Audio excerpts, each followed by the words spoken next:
Now I'm ready.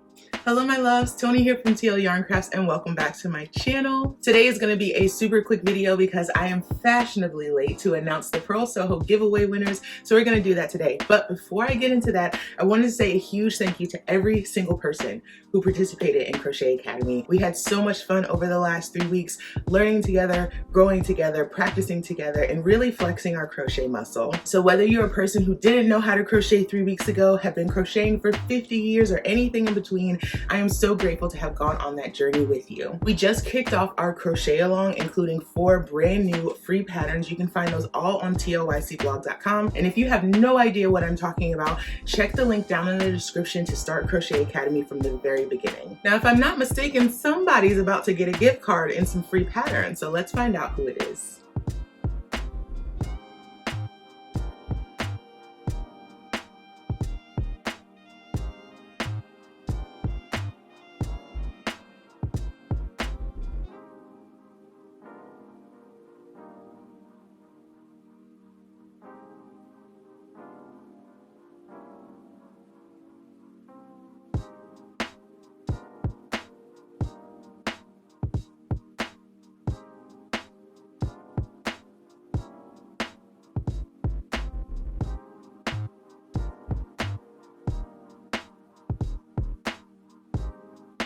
Massive congrats to Kathy Kent. Thank you so much for entering my giveaway. You just won $250 to Purl Soho plus a $40 credit to my shop. To claim your prize, all you need to do is email tlyarncrafts@gmail.com, put contest winner in the subject line, and then just let me know who you are in the body of the email and I'll reply with details on claiming your prize. Now here at TL Yarn Crafts, we are all winners. So if you are not Kathy Kent and you didn't win our main prize, don't worry, you still get a little something special. I created a coupon code that's valid on tlyarncrafts.com, and that code is Academy. Use that for 15% off any pattern in my shop for the next couple of days. Thank you all so much for watching. Please check out some of my other videos, and I will see y'all next time.